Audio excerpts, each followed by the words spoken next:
नमस्कार, स्वागत है आपका चैनल वन में और मैं हूं आपके साथ विपनेश माथुर। 3 राज्यों की 41 सीटों पर वोटिंग हो रही है। अगर वोटिंग परसेंटेज की बात करें तो धीरे धीरे ये वोटिंग परसेंटेज लगातार बढ़ता जा रहा है और जिस तरीके से 8 फेजेस में जिस तरीके से वोटिंग हुई है, बंपर वोटिंग के संकेत मिले थे। देखना होगा कि शाम तक ये आखिरी चरण है। आखिरी चरण में जिस तरीके से नेताओं की नजरें लगी हुई हैं, दिग्गज उतरे हुए हैं। काशी सीट की बात करें तो हॉट सीट बनी हुई है। वहीं मुलायम सिंह यादव भी दो जगह से चुनाव लड़ रहे हैं। तो ऐसे में कहीं ना कहीं आखिरी फेज है, इसके बाद टेंशन होगी रिजल्ट की। तमाम सीटें ऐसी हैं अभी भी इस फेज में, आखिरी 9वें चरण में, जिन पर अभी भी दिग्गजों की साख दांव पर है। अपनी सीट को बचाने के लिए उन्होंने हर संभव कोशिश की है, रैलियां की हैं, रोड शो किए हैं और यहां तक के आरोप प्रत्यारोप भी जमकर यहां पर हुआ है और चुनाव आयोग ने कई दफा एक्शन भी लिए हैं। तो अब देखना होगा कि आवाम जो भीड़ नजर आई रोड शो में, रैलियों में, वोटों में कितनी तब्दील वो भीड़ होती है। इन्हीं तमाम सवालों के जवाब लेंगे। इसी पर चर्चा करने के लिए हमारे साथ स्टूडियो में खास पैनल मौजूद है। हमारे साथ वरिष्ठ पत्रकार हैं एच.एस. वर्तवाल हमारे साथ मौजूद हैं और हमारे साथ बीजेपी नेता दिनेश सिंह हमारे साथ मौजूद हैं चर्चा करने के लिए। हमारे राजनीतिक संपादक मनोज वर्मा हमारे साथ मौजूद हैं।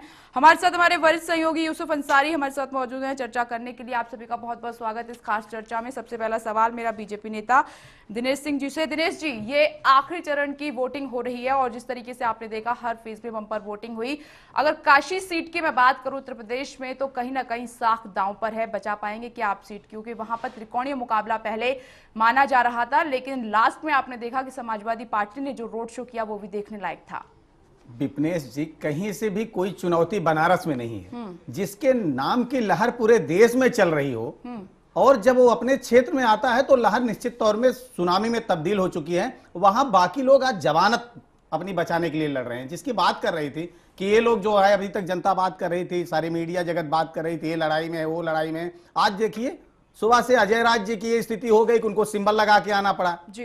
तो किसी के पास वहां कुछ है नहीं। बनारस पूरी एकदम मोदी जी के साथ है, भारतीय जनता पार्टी के साथ है। पहले भी रहा है, आज भी रहा है और कल भी रहेगा। और मोदी जी मुझको लगता है वहां से रिकॉर्ड मतों से इस बार विजयी होंगे। जी दिनेश जी, कल ये खबर आई थी कि आपके पीएम इन वेटिंग काशी में पहुंचे होंगे वोटिंग के दौरान। तो ये फिर किस लिए, अगर वहां पर लहर है, सुनामी है, सब कुछ है, तो फिर विपनेश जी वहां के प्रत्याशी हैं, उनको तो चाहिए था कि वो ज्यादा से ज्यादा समय देते। ये सवाल मैंने इसलिए पूछा क्योंकि राहुल गांधी जब अमेठी में मौजूद थे तब आप लोगों ने बहुत सारे सवाल उठाए थे। नहीं, राहुल गांधी का तो पूरा परिवार वहां पर इकट्ठा था, इसकी बात नहीं है। उसके बावजूद अगर ध्यान दीजिए तो वहां 2 विधानसभा उनके पास है, 5 विधानसभा में। इसलिए मैं बार बार कह रहा था कि राहुल गांधी तो स्वयं अपनी सीट नहीं जीत रहे हैं। इसलिए मैं कह रहा हूं तो वहां ये सब जाने से, किराए की भीड़ ले जाने से, आप देखिए वही लोग आपको सपा में नजर आते हैं, वही लोग आपके कांग्रेस में नजर, इन लोगों की 60 गांठ है। वही अपना दल में आप पार्टी में नजर आते हैं, ये तो 60 गांठ है। सिर्फ टोपी बदल जाती है, लोग वही चेहरे वही रहते हैं। लेकिन जिस दिन वहां चुनाव प्रचार समाप्त हो गया है उस दिन वहां जनता किस, बाहर के लोग तो चले गए ना, बाकी जो जनता बची, जो काशी की जनता बची, वो किसके साथ है। और काशी जो है वैसे भी भगवान हरिश्चंद्र ने, शंकर के त्रिशूल पर विराजमान काशी है, वहां पर हरिश्चंद्र ने अपने सत्य की परीक्षा दी थी। तो वहां पर कौन सत्यवादी है? कांग्रेस ने पल पर हर पल झूठ बोला है, कह रहे थे 100 दिन में महंगाई खत्म कर दें, किया। और आप पार्टी के नेता गए हैं जिन्होंने सत्य की पूरी बखिया उधेड़ के रख दी। जो जो उन्होंने कसमें खाई, हर कसमों को उन्होंने तोड़ा। इसलिए आज काशी की जनता पूरी तरह से मोदी जी के साथ है, पूरी तरह से भारतीय जनता पार्टी के साथ है और कई तरह के हथकंडे अपनाए शासन ने और प्रशासन ने, सब ने। इसके बावजूद भी 16 तारीख को नतीजे आने, देखना होगा कि नरेंद्र मोदी को आवाम ने कितना प्यार दिया है। और बाकी के भी प्रत्याशी वहां पर मौजूद हैं और पार्टियों की ओर से भी बहुत ज्यादा मेहनत की गई है सीट के लिए। हमारे साथ वरिष्ठ पत्रकार वर्तवाल जी मौजूद हैं यहाँ पर। वर्तवाल जी, जिस तरीके से काशी में आपने देखा कि कांटे की टक्कर है, यहाँ पर कोई भी पार्टी पीछे नहीं रही है और खासकर केजरीवाल तो वहां पर इसलिए पहुंचे हुए हैं ताकि नरेंद्र मोदी की हार हो जाए। आप इस मुकाबले को किस तरीके से देख रहे हैं इस बार? देखिए, ये बड़ा दिलचस्प मुकाबला तो है, इसमें कोई शक नहीं है। लेकिन आप देखिए, जब नरेंद्र मोदी के लिए इस सीट का चॉइस किया गया था तो एक बड़ी सोची समझी स्ट्रेटेजी के अनुसार किया गया था और एक बड़ी सेफ सीट मानी जाती है। पिछले 6 लोकसभा चुनाव में, जहाँ तक कि मेरा ख्याल आ रहा है, 5 बार ये बीजेपी जीती है जी। और यहाँ पे काशी जो है ये हिंदुत्व का, जिसे कहते हैं cradle of Hindu civilization and culture, ये कोर है हिंदुत्व का। हिंदू वोट यहाँ बहुत ज़्यादा है और ये सिर्फ एक कंस्टिट्यूंसी नहीं है, ये एक हिंदुत्व का सिंबल है। मैसेज दिया जा रहा है सारे हिंदुत्व कंस्टिट्यूंसी को सब जगह। तो इसमें मुझे कोई शक नहीं है कि मोदी जी की जीत होगी। अब सवाल सिर्फ इतना है कि कितने मार्जिन से होती है। बीजेपी वाले कह रहे हैं कि रिकॉर्ड मार्जिन से होगी, बहुत बड़े मार्जिन से होगी। एक बड़ा प्रेस्टीज इशू है उनके लिए। मुद्दा यह है कि इसको किस तरह हाईएस्ट एवर मार्जिन से मोदी जी की जीत करा के दिखाई जाए, जो उनको प्रोजेक्ट किया जा रहा है एक बड़ा टावरिंग फिगर और एक इतने कलोसस की तरह। तो ये इनकी कोशिश यही है कि भाई बहुत बड़ा मार्जिन ऑफ जो विक्ट्री हो बहुत ज़्यादा हो। केजरीवाल जी आ गए हैं, यहाँ कूद गए हैं, तो उनने जो ये है इस कॉन्टेस्ट को और कीन कर दिया है। तो हो सकता है केजरीवाल के आने से और कांग्रेस की तरफ मुस्लिम का वोट जो जा रहा है उस वजह से कुछ शायद margin of victory Modi ji की कम हो, ऐसा भी पॉसिबल है जी। लेकिन केजरीवाल के आने से फ़ायदा भी उनको होगा। जो कि एंटी बीजेपी वोट जाता था, सेकुलर वोट जिसे कहते हैं, मुस्लिम वोट है जो कांग्रेस को ट्रेडिशनली जाना था यहाँ जी। चलिए, आप कह रहे हैं कि यहाँ पर कि जिस तरीके से मुकाबला वहां पर हो रहा है मार्जिन में फर्क पड़ेगा। यूसुफ जी, अगर बात करें काशी की तो 16 लाख मतदाता वाराणसी में है और उसमें 3 लाख मुस्लिम मतदाता हैं। किस तरीके से देख रहे हैं आप? देखिए, मुस्लिम मतदाता किसी एक पार्टी को ना कभी वोट देते हैं और ना ये एक भ्रम बना के रखा गया कि साहब वो किसी एक पार्टी को वोट देते हैं। दूसरी बात ये है कि जो बात अभी बरसवाल जी कह रहे थे कि वाराणसी का चुनाव नरेंद्र मोदी जी के लिए बहुत सोच समझ के बीजेपी ने किया है, नरेंद्र मोदी ने खुद भी किया है। तो एक सिंबॉलिकल सिलेक्शन है उस सीट का और उसके हिसाब से वो चल रहा है। ये नरेंद्र मोदी वहाँ से जीतेंगे, इसमें हमें भी कोई शक नहीं है। लेकिन जो अभी हमारे दिनेश भाई बता रहे थे कि साहब मार्जिन क्या होगा, बाकी लोग जमानत बचाने के लिए लड़ रहे हैं और नरेंद्र मोदी वहाँ अपनी जीत का अंतर रिकॉर्ड मत की जो बात हो रही है। तो देखना यही होगा कि जो लहर अगर देश भर में चल रही है और वाराणसी आते आते वोटों की सुनामी आने वाली है, तो सुनामी उनके लिए कितने वोट लेकर के आती है। यहाँ सिर्फ वाराणसी में सिर्फ इसका फैसला होना है। रही बात मुस्लिम मतदाताओं की, तो जहाँ तक मुसलमान हैं, मुसलमानों के जो वहाँ धार्मिक गुरु हैं लोकल लेवल पर, उनके दरवाजे पर केजरीवाल भी गए हैं, अजय राय भी गए हैं और नरेंद्र मोदी ने भी मैसेज भिजवाया था। बिस्मिल्लाह खान जो कि एक विश्वविख्यात बांसुरी शहनाई वादक रहे हैं, बिस्मिल्लाह खान के परिवार जो भारत रत्न रहे हैं, उनके अपना प्रस्तावक बनने का उन्होंने एक प्रपोजल रखा था, लेकिन उन्होंने उनका प्रस्तावक बनने से इनकार कर दिया था। तो कहीं ना कहीं उसकी अहमियत तो है मुस्लिम वोटों की। अब मुस्लिम वोट नरेंद्र मोदी के खिलाफ जाकर के कांग्रेस को सपोर्ट करेगा या केजरीवाल को देगा, ये या दोनों में से बराबर किसी को देगा जिसका जहां लगेगा, क्योंकि सारी पार्टियां वहां समाजवादी पार्टी भी है। नरेंद्र मोदी के सामने अरविंद केजरीवाल और अजय राय कहां स्टैंड कर रहे हैं?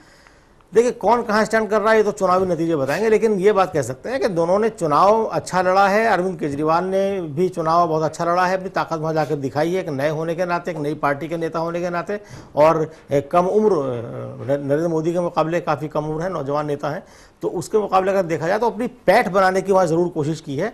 और इस जो जंग है, जो एक चुनावी जंग है, उस जंग में अपनी पहचान, अपना को स्टैंड कर पाना, ये एक बड़ी बात होगी आम आदमी पार्टी के लिए अगर उन्हें अच्छे वोट मिल जाते हैं। अभी डिपेंड कर रहा है, मतदान आधा तो लगभग हो ही चुका है, 2-3 घंटे मतदान में बाकी हैं और इलेक्ट्रॉनिक वोटिंग मशीन में भाग्य बंद हो जाएगा सबका और 16 तारीख को नतीजे बिल्कुल सामने होंगे।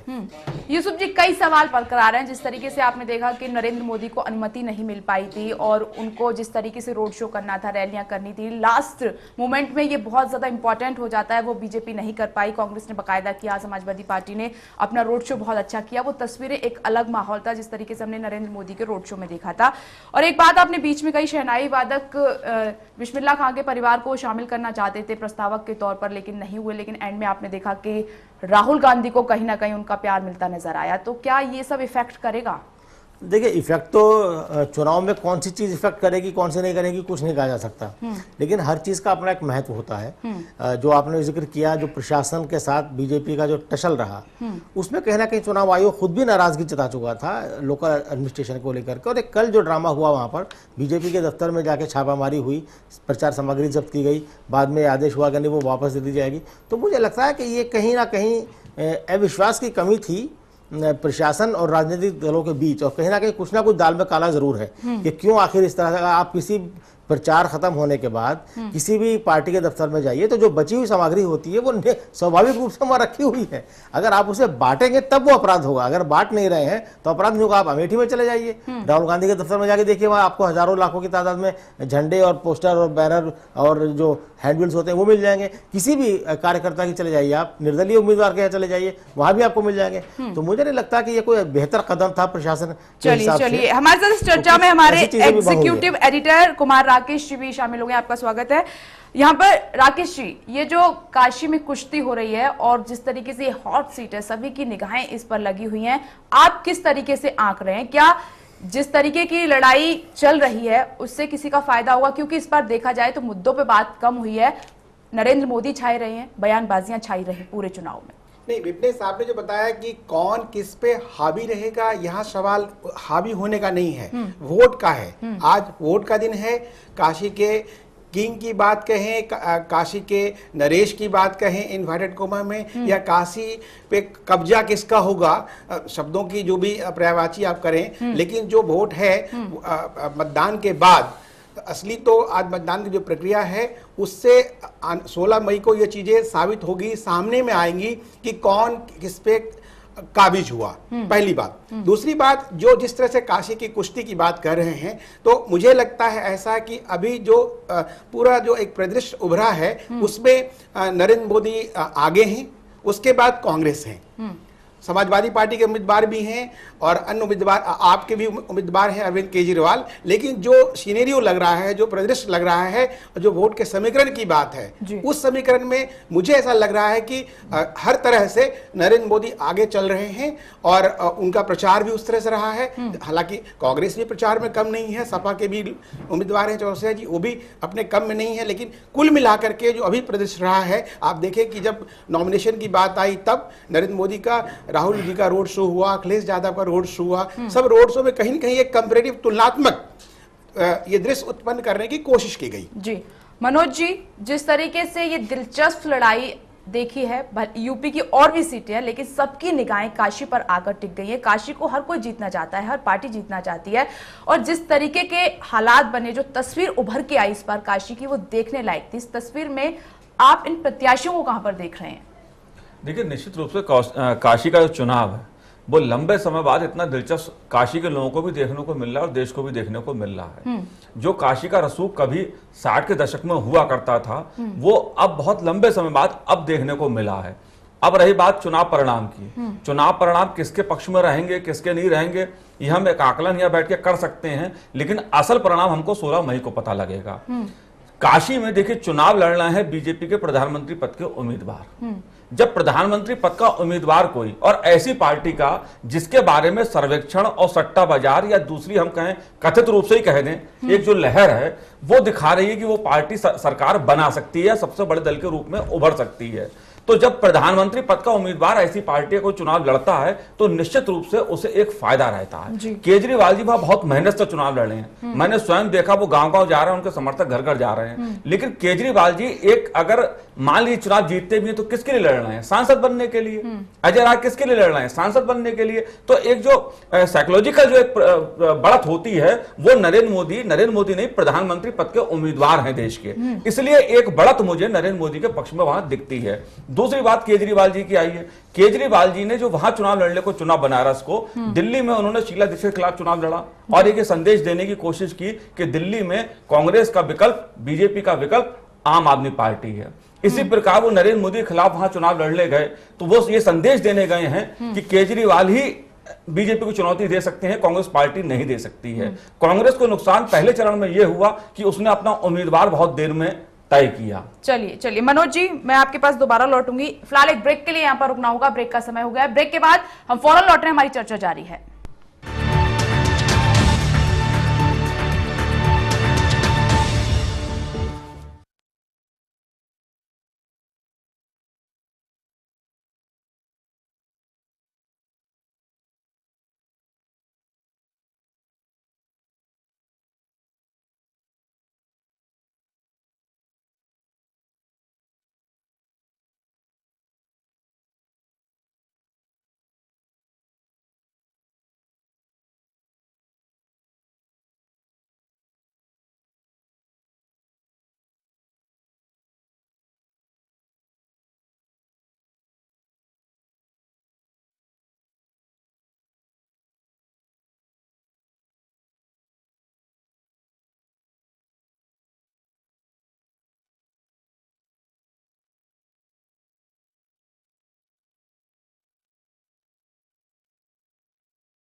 ब्रेक के बाद आपका स्वागत है। चर्चा हमारी जारी है कि 2014 के जो लोकसभा चुनाव है बेहद दिलचस्प चुनाव ये बन गए। 8 फेज के चुनाव निकल चुके हैं, एक आखिरी चरण बचा है, वो है 9वां चरण। इस पर वोटिंग लगातार जारी है, शाम तक पता चलेगा कितने प्रतिशत वोटिंग हुई है। इसमें हम यूपी की सीट्स की बात कर रहे हैं क्योंकि कई सीट ऐसी हैं जो हॉट सीट हैं और जहां से दिग्गज उतरे हुए हैं। चाहे आजमगढ़ की बात करें, काशी की बात करें, फिलहाल हम चर्चा कर रहे थे और अब हमारे साथ चर्चा में शामिल हो गए हैं कांग्रेस के नेता हैं अमित मिश्रा जी। अमित जी, आपका भी बहुत बहुत स्वागत है हमारी चर्चा में। अमित जी, आपसे सवाल मेरा रह गया था क्योंकि आप लेट से हमारे साथ जुड़े हैं। यहाँ पर सवाल यह है कि काशी में जिस तरीके से कुश्ती चल रही है, इस कुश्ती में आपके जो प्रत्याशी हैं अजय राय, आप खुद को कहां पर देख रहे हैं इस बार? देखिए विपनेश जी, जहाँ तक काशी का सवाल है, हम बहुत ही अच्छी यहाँ पर प्रदर्शन हमारा रहा है और बिल्कुल सेफ साइड से हम लोग हैं और हम लोग जीत के आएंगे क्योंकि वहाँ एक अजय राय जी ऐसे प्रतिनिधि हैं वहाँ पर जो लोकल हैं, जो वहाँ के लोगों को जानते हैं, पिछले कई वर्षों से काशी के लोगों के साथ में हैं और भाजपा और आम आदमी पार्टी का वहाँ पर इसलिए अस्तित्व नहीं है कि दोनों बाहर के लोग हैं, वहाँ की समस्याओं को नहीं समझ रहे हैं और पिछले कई वर्षों से वहाँ पर भाजपा का शासन रहा है, चाहे वो मेंबर ऑफ पार्लियामेंट की बात रही हो, चाहे वो स्थानीय निकाय की बात रही हो। यदि हम देखते हैं तो वहाँ पर मेयर जो हैं वो भी भारतीय जनता पार्टी के हैं, लेकिन वहाँ की समस्याएं जो है वो जस की तस बनी हुई है। तो इसलिए वहाँ की जो जनता है वो त्रस्त है, चाहे वो भाजपा की बात हो और चाहे आम आदमी पार्टी की बात हो। तो वहाँ पर एकमात्र विकल्प उनको नजर आता है अजय राय जी, जो कि पिछले कई वर्षों से जनता की सेवा कर रहे हैं, जिसके परिणाम स्वरूप जनता उनको अपना हर वर्ष हर चुनावों में अपना प्यार देती है, अपना समर्थन देती है और वो चुन के आते हैं। तो इस वजह से मुझे लगता है कि हमारी स्थिति वहाँ पर काफी मजबूत है और आने वाली 16 अगर आपको यही लग रहा था कि आपकी स्थिति बहुत मजबूत है तो आखिर में आपको एक बाहुबली नेता का समर्थन क्यों लेना पड़ा, हेल्प क्यों लेनी पड़ी? देखिए, जहाँ तक बाहुबली नेता का सवाल है तो अंसारी जी ने अपना समर्थन हमें इसलिए दिया है कि जो भी सांप्रदायिक ताकतें हैं उनके जो खिलाफ जो लोग काम कर रहे हैं उन सबका एकजुट होना जरूरी है, क्योंकि आज जो देश में चुनाव हो रहा है वो इस बात को लेकर हो रहा है कौन सी ऐसी विघटनकारी ताकतें हैं, कौन सी ऐसी शक्तियां हैं जो समाज को 2 भागों में बांटना चाहती हैं, कौन सी ऐसी शक्तियां हैं जो समाज में मतभेद पैदा करना चाहती हैं। तो उसके लिए जो भी ऐसी शक्तियां हैं जो इनके विरुद्ध काम करती हैं, जो चाहती हैं कि समाज में एकता बनी रहे और जो हमारा राष्ट्र धर्मनिरपेक्ष राष्ट्र है वो बना रहे, उसके जो भी शक्तियां हमारे साथ आएंगी उनका स्वागत है। और अभी तो अब चुनाव से पहले आई है, चुनाव के बाद भी जब परिणाम आएंगे तब भी कहीं आपकी नजरें वो 3 लाख जो मुस्लिम मतदाता हैं उन पर तो नहीं थी?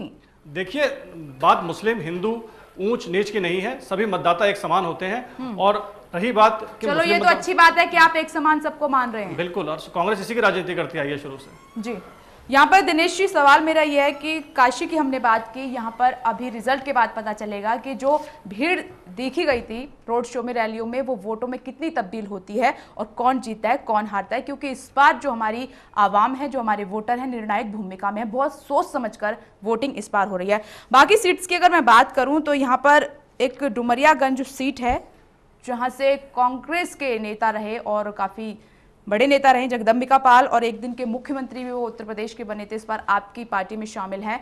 तो ऐसे नेताओं को फिरका परस्त नेता कहा जाता है। कैसे लगता है कि आप ये सीट जीत पाएंगे? फिरका परस्त नेता नहीं, लेकिन जब आप देखिए जगदम्बिका पाल जी बहुत पहले से वहां घुटन महसूस कर रहे थे, वो पार्टी छोड़ना चाहते थे, आज नहीं, लेकिन इसके पहले छोड़ के करते क्या, तो जब उपयुक्त समय आया तो उन्होंने पार्टी छोड़ दिया। और आज कांग्रेस पार्टी में बहुत ऐसे नेता हैं जो अपने आप को घुटन महसूस कर रहे हैं। आप देखते चलिए आगे आगे भी होता क्या, सिर्फ जगदम्बिका पाल की बात नहीं है और उसका वहां पर दोहरा लाभ हो रहा है। एक तो जगदम्बिका पाल चूंकि एक बड़े कद के नेता थे कांग्रेस पार्टी के, और दूसरे वहां जो भारतीय जनता पार्टी का जो वोट बैंक था, दोनों जो मिल गया है, और तीसरा मोदी जी की लहर जो दिखाई नहीं दे रही कांग्रेस पार्टी को। आप चद्दर टान लीजिए और कहिए कि हवा या आंधी का प्रकोप नहीं है, लेकिन कान में तो आवाज सुनाई ही देगा। इसलिए अगर आपको एहसास हो जाए कि सुनामी आने वाली है तो शायद उससे बचने के लिए आप कुछ रास्ते भी खोज सकते हैं, दीवारें खड़ी कर सकते हैं। लेकिन अगर आपको दिखाई ही नहीं दे रहा है, सुनाई ही नहीं दे रहा है, तो फिर आप क्या कर सकते हैं? तो वही स्थिति आज है। आप देखिएगा कि उत्तर प्रदेश में ये दहाई के अंक पे पहुंचने वाले नहीं हैं। कांग्रेस पार्टी का इस बार जैसे बाकी राज्यों में सुपड़ा साफ हुआ अभी हाल के चुनाव में, वही इनकी दुर्गति होने वाली है उत्तर प्रदेश में। आपने एक बात कही कि जो कांग्रेस में कई नेता जो हैं भाजपा के संपर्क में हैं, भाजपा में आना चाहते हैं। आपको लगता नहीं है कि भाजपा में जो वरिष्ठ नेता हैं मुरली मनोहर जोशी हैं, कलराज मिश्र हैं, बिहार में अश्विनी चौबे हैं, गिरिराज, कितने बड़े नेताओं को मोदी जी ने अपनी शैली से किनारे करने की कोशिश की है।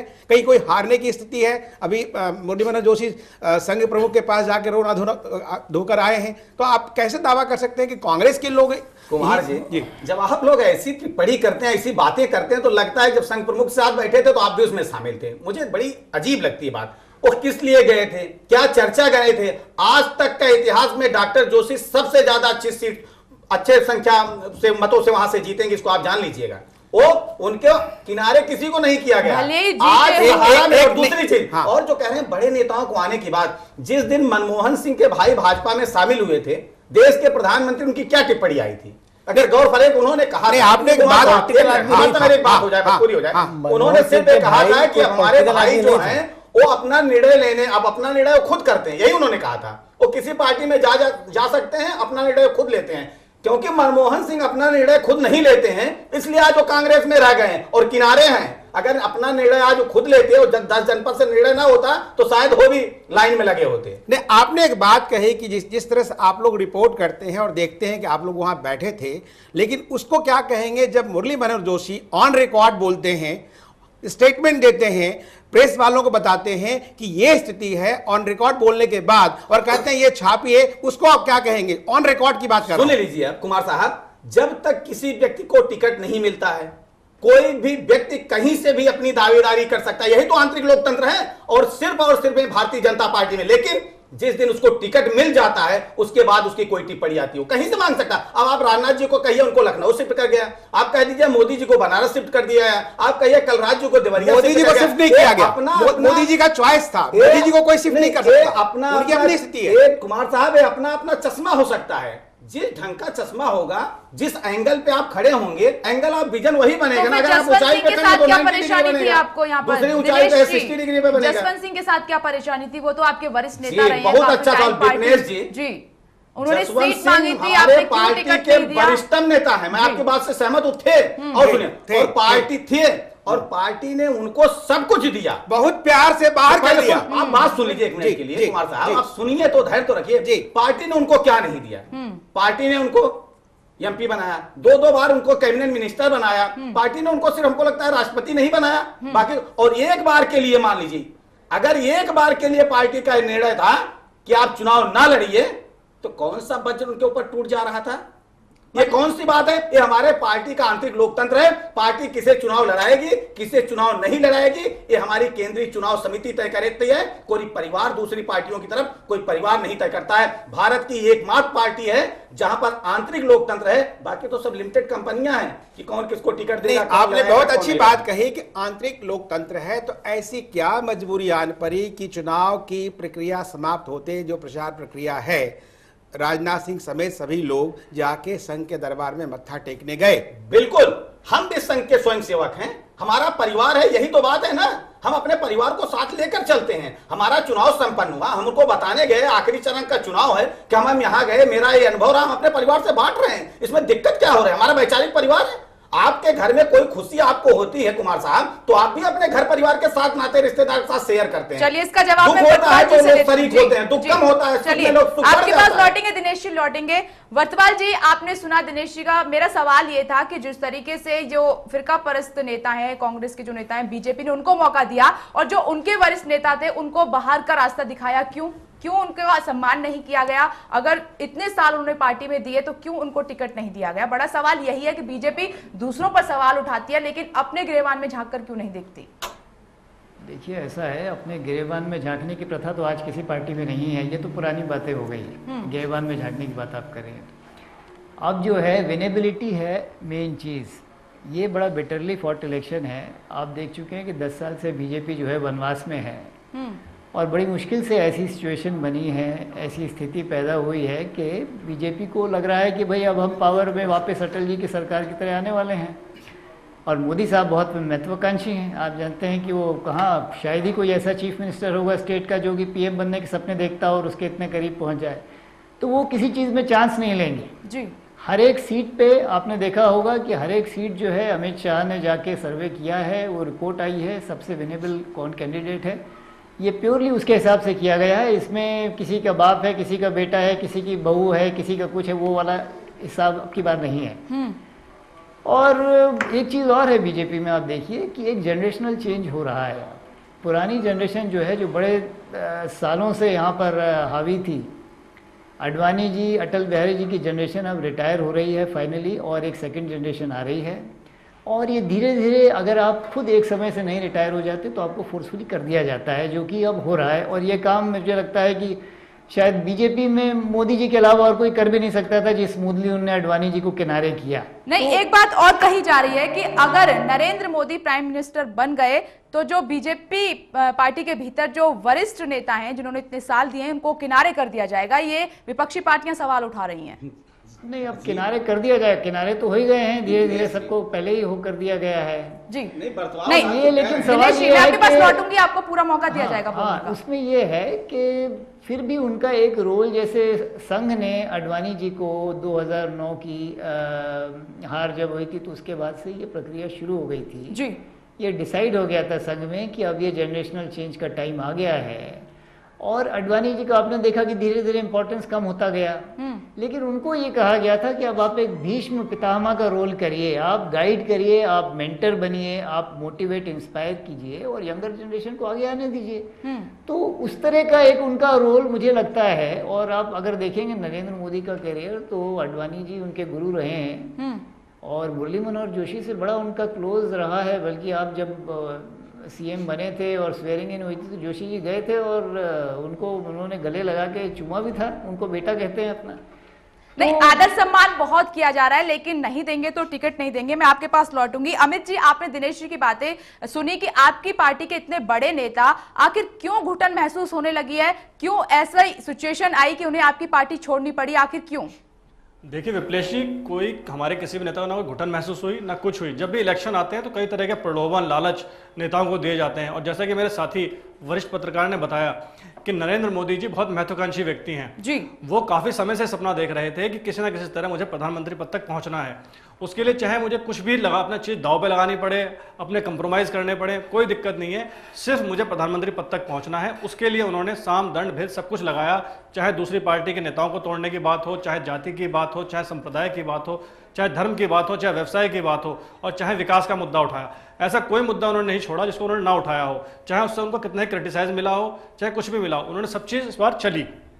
और रही बात, जो बात चल रही है आडवाणी जी की, जसवंत सिंह जी की, तो ये तो नरेंद्र मोदी का करैक्टर रहा है जी। जब वो गुजरात में थे तो जब भी उस समय भी चाहे केशु भाई जी की बात हो, चाहे संजय जोशी जी की बात हो, चाहे आडवाणी जी की बात हो, जो भी उनके गुरु रहे, उनके मेंटर रहे, लेकिन जब उन्होंने उनके कार्य में दखलंदाजी लगाई, अपने कनिष्ठ होने के नाते, अपने चेला होने के नाते उनको रोका गया, तो उन्होंने ऐसी स्ट्रेटजी बनाई कि उन लोगों को कहीं ना कहीं राजनीति से दरकिनार कर दिया। चलिए, रणनीति में बाद में बात करूंगी। अमित जी, मेरा सवाल ये, डुमरियागंज की सीट पर मैं बात कर रही थी कि अब जब जगदम्बिका पाल बीजेपी की ओर से चुनाव वहां पर लड़ रहे हैं, तो अब यहाँ पर आपको नुकसान नहीं है? पहले ये सीट आपके खाते में आ जाती है, अब बीजेपी के खाते में जा रही है सीट।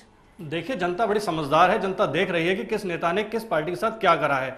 जो हमारे साथ इतने सालों को रहे, हमारी आइडियोलॉजी के साथ रहे, और एकदम अचानक से वो पार्टी को छोड़ देते हैं और उसके बाद एक ऐसी पार्टी को ज्वाइन कर लेते हैं जिससे कि हमारा शुरू से मतभेद रहा है, जो एक देश को विकास की ओर नहीं ले जाना चाहती, संप्रदाय की राजनीति करती है, तो वहाँ की जनता समझती है। यूपी की जनता इतनी बेवकूफ़ नहीं है कि वो अगर भाजपा में चले जाते हैं तो उस इंसान को फिर दोबारा जिता के भेजेगी। हमारे वहाँ पर कैंडिडेट हैं और भारी बहुमत से जीतेंगे, ऐसा मुझे विश्वास है।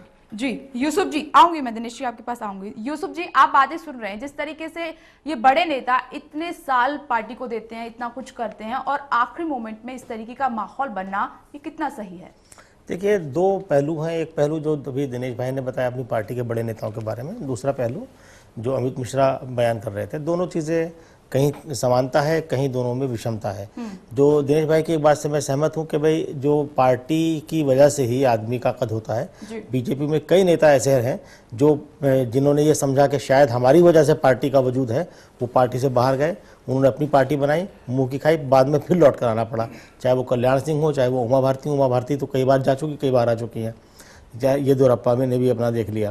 तो ये बात सही है कि व्यक्ति की अपनी एक जो लोकल स्तर पे उसका एक फॉलोइंग होती है, वो प्लस पार्टी की विचारधारा, पार्टी का वर्कर, पार्टी का प्रोग्राम, ये तमाम सारी चीज़ें मिलकर के एक विनिंग कॉम्बिनेशन बनता है। और उसके बाद अगर कोई व्यक्ति ये सोचे कि साहब मेरी वजह से ये हो रहा है, तो वो फिर पार्टी से अलग होने के बाद शाख की जब पत्ते टूट जाते हैं तो वो अक्सर सूख जाते हैं। तो जसवंत सिंह जी का जो रवैया था, जो दिनेश जी ने कहा कि कई वरिष्ठ नेता या जो अभी बात बरसाल जी हमारे बता रहे थे कि जब आडवाणी जी को इशारा कर दिया गया था कि 2009 के बाद कि अब आप जो है भीष्म पितामह की भूमिका में आइएगा, इशारा ये था कि वो अगला चुनाव शायद न लड़ें। और जहाँ तक मेरी जाती राय है, अगर नरेंद्र मोदी प्रधानमंत्री पद के उम्मीदवार बनाए गए पार्टी की तरफ से, तो आडवाणी जी और उनकी उम्र के उन तमाम नेताओं को सुमोटो एक तरह से रिटायर लेना चाहिए था, तभी नेक्स्ट जनरेशन आगे आ सकती है। लेकिन वो एक बदमज़गी वाली बात रही, वो अड़े रहे नहीं, वहीं से चुनाव लड़ना है और ऐसे ही चुनाव लड़ना है, तो कहीं ना कहीं चीज़ अखरती है। दूसरी बात जो अमित मिश्रा जी ने कही कि देखिए मौका परस्त लोग हर पार्टी में होते हैं और मौका अपना फ़ायदा देख करके वो इधर उधर भागते हैं। जगदम्बिका पाल कांग्रेसी, शुरू से कांग्रेसी थे, बीच में तोड़कर अलग लोकतांत्रिक कांग्रेस पार्टी में नरेश अग्रवाल के साथ गए, एक दिन के मुख्यमंत्री बने, फिर कांग्रेस में आए। तो ये बात सही है जो दिनेश जी ने कहा कि साहब वो घुटन महसूस कर रहे थे पार्टी में। ये निजी तौर पे मैं भी ये बात जानता हूं कि वो करीब 1-1.5 साल से प्लान कर रहे थे, लेकिन जो डिसीजन होना था वो आखिरी मोमेंट पे होना था। और ये बात भी सही है कि कांग्रेस में और तमाम सारे लोग ऐसे हैं जो मौजूदा नेतृत्व कांग्रेस का है, कांग्रेस में भी यही हो रहा है, जनरेशन चेंज हो रही है, युवा नेतृत्व आगे आ रहा है, तो जो पहले से जमे हुए लोग हैं उनको अपनी कुर्सी खिसकती हुई नजर आ रही है। बहुत सारे ऐसे लोग कांग्रेस के अंदर हैं जिन्हें कांग्रेस की भाषा में ही एनपीए कहा जाता है, जो कहीं से चुनाव नहीं लड़ते हैं, वो सिर्फ वहां बैठे हैं और पार्टी की सेवा के नाम पर उन्हें राज्यसभा में जगह मिलती रहती है। तो ये कहीं ना कहीं राजनीति में है कि जब जनरेशन चेंज हो तो बड़े लोगों को बड़ापन दिखाकर युवाओं को आगे लाना चाहिए। ये प्रवृत्ति हमारे देश में किसी पार्टी में नहीं है, बिल्कुल धीरे धीरे आ रही है। चलिए मैं इसका जवाब मनोज जी से भी लूंगी, लेकिन सबसे पहले मैं अमित मिश्रा जी से जानना चाहूंगी। अमित जी, आज आपकी पार्टी की ऐसी क्यों कंडीशन हो गई है जो आपकी सीट हुआ करती थी यूपी के भीतर, और वो सीट जहां पर लोग आपको चाहते थे और कहीं ना कहीं आपका आत्मविश्वास झलकता था, कॉन्फिडेंस झलकता था, लेकिन आज उन्हीं सीटों के लिए कांग्रेस की हालत देखने लायक हो रही है, वो विश्वास, आत्मविश्वास खो सा गया। आखिर क्यों, क्या वजह रही इसके पीछे? नहीं विप्लेश जी, मैं समझ नहीं पा रहा हूँ कि आप कौन से ऐसे सीटों की बात कर रहे हैं जहाँ पर कि हमारा आत्मविश्वास आपको कमजोर नजर आ रहा है। हम हर सीट पर पूरी मेहनत के साथ, जोश के साथ चुनाव लड़ रहे हैं। कोई भी सीट ले लीजिए, डुमरियागंज ले लीजिए, महाराजगंज ले लीजिए, गोरखपुर का, ये तमाम 18 सीटें ऐसी हैं, मैं सबकी बात कर रही हूं। अगर हम इन 18 सीटों की बात करते हैं तो पिछली बार इन 3 सीटों पर हमने विजय प्राप्त करी थी और ये 3 तो हम इस बार रिटेन करेंगे ही करेंगे। और आप देखिएगा आने वाले 16 मई को कि और भी हम अपनी जो संख्या है उसको बढ़ाएंगे और पूरा जोश के साथ और हिम्मत के साथ हमने चुनाव लड़ा है और जनता ने हमें भरपूर सहयोग और प्यार हमें दिया है। हमने चुनावी रैलियों में, चुनावी सभाओं में देखा है, जनता का भरपूर प्यार हमें मिला है। तो आप ऐसा बिल्कुल ना सोचिए कि कहीं से कांग्रेस कमजोर रही है, कहीं से वो अपने आप को। मध्य प्रदेश के नेता थे आपके रमेश चंद्र तोमर, वो टिकट मिलने के बाद और ऐसा भी सुनने में आएगा पार्टी से, देखिए सिंबल मिलने के बाद और ऐसा भी सुनने में आएगा चुनाव लड़ने के लिए पैसा मिलने के बाद वो फिर बीजेपी में वापस आ गए। पहले किस लेने के बाद कांग्रेस के कम से कम मैं अंसारी जी आपकी बात से 4 नेता ऐसे हैं, मैं अंसारी जी आपकी बात से बिल्कुल पाला बदला है। मैं आपकी बात से बिल्कुल सहमत हूं, आपका बहुत ज्यादा तजुर्बा भी रहा है, लेकिन ऐसे नेता हर पार्टी में होते हैं जो मौका परस्त होते हैं। अभी आपने ही पिछले स्टेटमेंट में कहा आपने कि ऐसे नेता हर एक पार्टी में है जो मौका परस्त हैं, जो ढुलमुल नीति अपनाते हैं सत्ता का सुख देखते हुए। तो शायद उन्होंने ऐसा करा, तो लेकिन जनता सब चीजें देखती है कि जो पार्टी आपको पाल रही है। जनता की आप बात करें, जनता के दिमाग में, जनता के जहन में भ्रष्टाचार भी है, घोटाले भी हैं, महंगाई भी है, ये तमाम समस्या उनके जहन में है। तो अब ऐसे में क्या कहेंगे आप? देखिए, जहां तक भ्रष्टाचार महंगाई का सवाल है तो बिल्कुल जनता के दिमाग में चीजें हैं और होनी भी चाहिए, लेकिन आज जनता सिर्फ यह देख रही है कि क्या हम एक ऐसी पार्टी को लेके आए जो कि समाज में शांति नहीं रहने देगी। यदि शांति नहीं रहेगी तो कहां से आप महंगाई पे काबू करेंगे, कहां से आप भ्रष्टाचार पे काबू करेंगे? सबसे पहले तो आपको अपना घर में शांति चाहिए, उसके बाद भी एक सकारात्मक सोच के साथ आप समाज में जाएंगे और एक नई सोच के साथ नई पहल करेंगे। चलिए मैं आपके पास लौटूंगी। मनोज जी, आपने सबकी बातें सुनी, जिस तरीके से सवाल उठ रहे हैं कि पहले जो वरिष्ठ नेता थे उनकी अहमियत होती थी पार्टी के भीतर, अब वो अहमियत क्यों नहीं है, क्यों बाहर के लोगों को मौका दिया जा रहा है और वो अपनी पार्टियां छोड़कर आ रहे हैं, तो कैसे में क्या विश्वास बनेगा कि वो आपकी पार्टी में भी रहेंगे? तो बीजेपी ने कई ऐसे लोगों को मौका दिया है जो पार्टी छोड़कर आए हैं। देखिए, 2 बातें इसमें हैं। एक तो बात है आडवाणी, जसवंत सिंह, मुरली मनोहर जोशी जैसे लोगों की, जिसे हम कह सकते हैं कि जब पार्टी में या संगठन में पीढ़ीगत बदलाव होता है तो एक वो स्वाभाविक तौर पे थोड़े स्वर दिखाई देते हैं। और बीजेपी जैसे खास तौर से संगठन में, जिसमें अलग अलग नेताओं को सबको बोलने का संसदीय बोर्ड है जो अपना काम करता, किसी एक परिवार की पार्टी है ही नहीं, वहां उस तरह की बातें देखने सुनने को मिल सकती हैं आपको। दूसरा सवाल है डुमरियागंज जैसे जगदम्बा पाल जैसे नेताओं का। ये दिनेश सिंह जी अभी कह रहे थे कि जब आ गए टिकट मिल गया तो सब शांति हो गई, ऐसा है नहीं।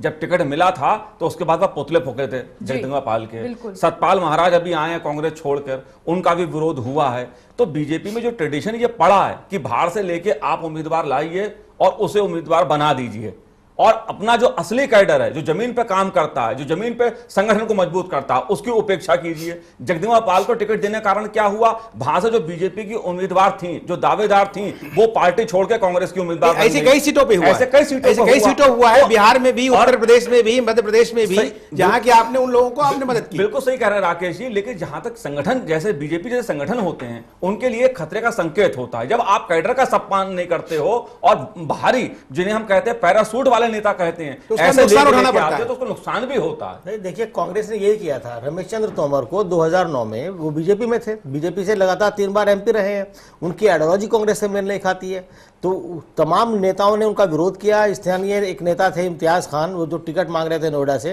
उन्होंने जमकर विरोध किया, कांग्रेस ने नहीं सुनी। दिग्विजय सिंह ने किसी तरह रमेश चंद्र तोमर को शामिल कराया, चुनाव लड़वाया, चुनाव हारे भी, और इसी सदमे में इम्तियाज खान जैसा नेता कांग्रेस ने खो दिया। और उसके बाद क्या हुआ, रमेश चंद्र तोमर ने जो जहां की जड़ थी वहां चले गए लौट कर लास्ट मोमेंट पे।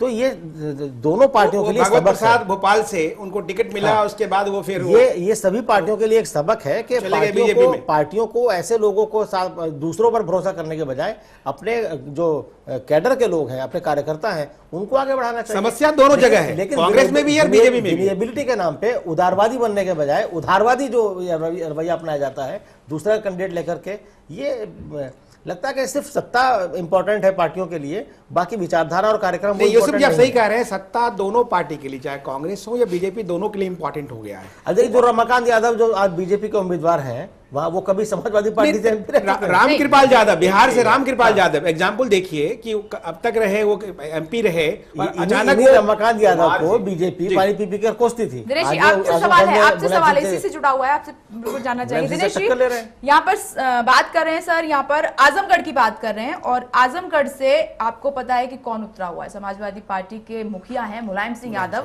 वो यहाँ पर लड़ रहे हैं। तो ऐसे में कहाँ आपके जो मौजूदा सांसद है रमाकांत यादव, कहां पर देख रहे हैं? रमाकांत यादव जमीन से जुड़ा कार्यकर्ता, वहां पर वो उनकी तो सरकार है, उनकी तो सरकार है राज्य में। अब मुलायम, यही मैं कहने जा रहा हूं, लाइन मेरी आपने सुनी नहीं। आज जितना सिस्टम का, जितना तंत्र का दुरुपयोग हो सकता है, वो आज बनारस और आजमगढ़ में हो रहा है। अभी इसके पहले चर्चा में कई चीजें बात सामने आई कि एक क्षेत्रीय दल के कार्यालय पर शाम को छापा मारना, और आपके पास जो सूचना थी, आपको मिला क्या? चुनाव प्रचार सामग्री, और क्या मिलता वहां पर? यही हम कह रहे हैं बार बार कि आज जो प्रशासन और चुनाव आयोग की विश्वसनीयता कम हो रही है, उसका कारण टीएन सेशन के पहले कोई चुनाव आयोग को समझ नहीं पा रहा था कि चुनाव आयोग जैसी कोई संस्था है, बाला साहब ठाकरे को चुनाव देने से रोक दिया गया। आपने टीएन सेशन की बात कही, उस पर मैं आपसे कुछ कहना चाह रहा था कि टीएन सेशन के पहले कोई चुनाव को नहीं समझ रहा था, लेकिन उसी टीएन सेशन को भाजपा जैसी पार्टी से कई तरह के आलोचनाएं सुननी पड़ी। सुन लीजिए, उसके बाद आप करिए ना। फिर उसके बाद आज स्थिति ये आ गई है, यहां आके खड़ी हो गई है कि एक बात नहीं, एक कांग्रेस पार्टी के उपाध्यक्ष वो ईवीएम के आजकल कारीगर बन गए हैं, वहां कोई कार्रवाई नहीं होती है।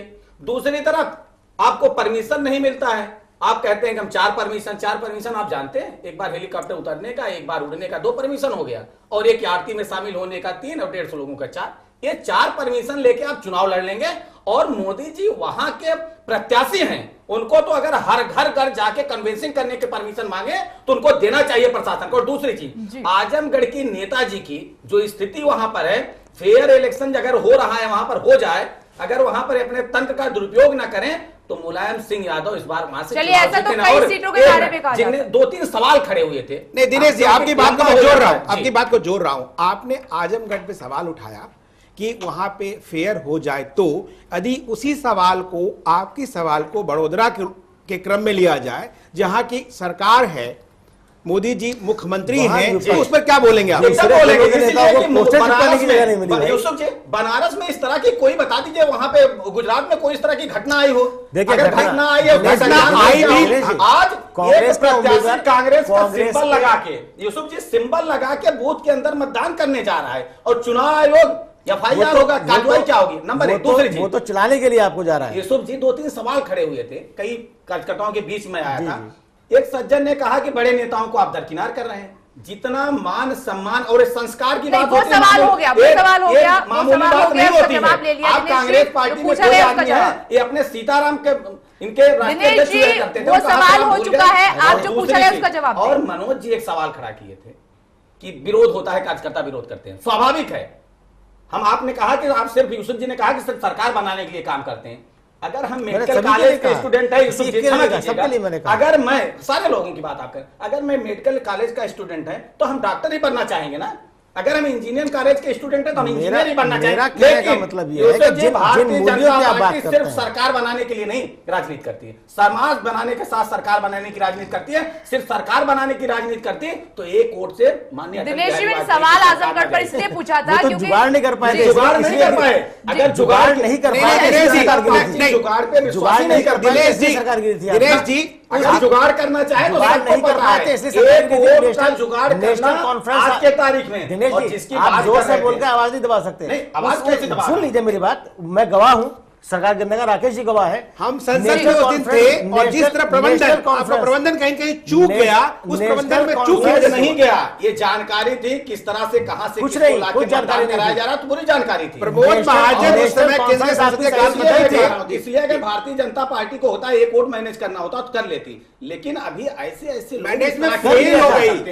भारतीय जनता पार्टी मैं कह रहा हूं, फिर ऐसा नहीं मोदी जी ने कहा क्या कि नहीं कभी था, उन्होंने कुछ क्या नहीं बनने किया का था, सोचा ही नहीं। अगर उन्होंने सोचा तो सिर्फ करने के लिए मुझे सोचा। ब्रेक के लिए यहाँ पर रुकना होगा। करने के लिए सोचते जवाब नहीं किया हैं। था। हमारे नेता कौन लोग बनने के लिए नहीं घूम रहे थे, सोचते, बड़े-बड़े दूसरे मैनेजर नेता घूम बनने रहे के थे लिए पैसा सोचते लेके। हैं। और क्यों आपने कहा चुनाव वालों को वापस बुलाया आपने गया था कहा उसमें। कि मोदी जी, हमारे कांग्रेस के साथी मित्र कह रहे थे कि मोदी जी कुछ भी कर सकते हैं बनने के लिए। एक सज्जन को बनाने के लिए तो कांग्रेस पता नहीं क्या क्या कर रही है। चलिए बना पा रही है, दिनेश जी, जब मैं अपने आपके में पास कुछ होता लौटूंगी, है तब आप बना इसी पाते हैं। सवाल पर लौटूंगी। फिलहाल मुझे एक छोटे से ब्रेक के लिए रुकना है, ब्रेक के बाद फौरन हाजिर होते हैं, आप बने रहिए हमारे साथ।